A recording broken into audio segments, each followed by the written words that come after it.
Tinawag niya isang katulong at tinanong, "Oh, bakit ano ba meron sa atin? Ano ba ang bakit nagkakasayahan?" Sinabi ng katulong, "Dumating po yung kapatid niyo. Nawawala. At kaya siya ay ipinagpatay pa ng iyong ama na pinatabang pa. Guya." Yan.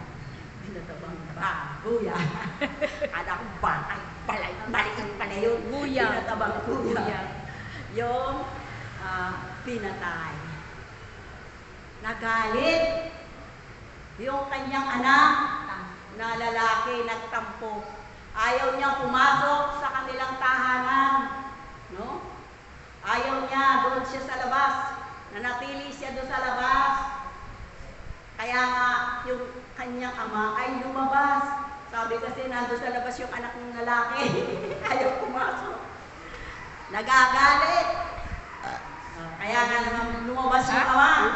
Ano ang sabi ng ama sa kanyang anak? Sabi niya, pagdating doon, hindi na nakapagsalita yung ama. Yung anak ang nagsalita. Ang sabi niya, nung ako kayo, kasama niyo ako, no? Hindi ako, sumunod ako sa lahat ng gusto niyo. Hindi ako pasaway. Pero hindi ko kayo nakitaan na kahit minsan ay ibigyan ako ng isang bisiro lang para kainin namin ang aking mga kaibigan. Pero yung anak niyo yan, na naglustay ng lahat ng inyong mga kayamanan sa masamang babae, ipinagpatay niyo pa ng guya. Baka na naman. Pinagpatay niyo pa ng guya. No? Sumunod ako sa inyo. Pero talagang pagdating ng anak niyo yan,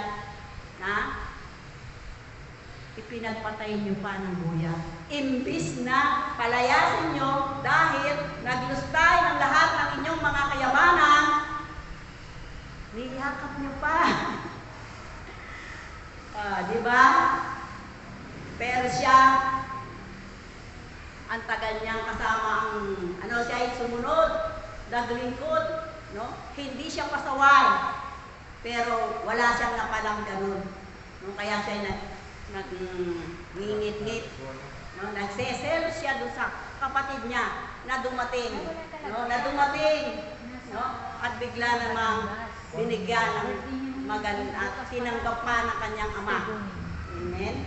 Kaya nga, ang sagot ng ama, matagal na kitang kasama kita sa buhay ko. Sa iyo ko naman lahat ipinamana yung aking kayamanan. Sa iyo nang lahat yun.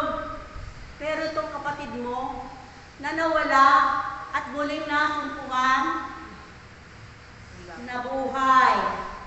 Siya'y patay na at muling nabuhay. Tanggapin mo na lang siya alang-alang sa akin. Ayun, napakabuti ng ama. No, di ba? Mabuti yung ama dahil kahit anong kasalanan na ginawa ng kanyang anak, tinanggap pa rin niya ng buong puso. Dalawang kamay niyang tinanggap yung anak niya. Hindi niya tinanong, hindi niya pinagalitan. Yung anak niya, bakit mo nilustay?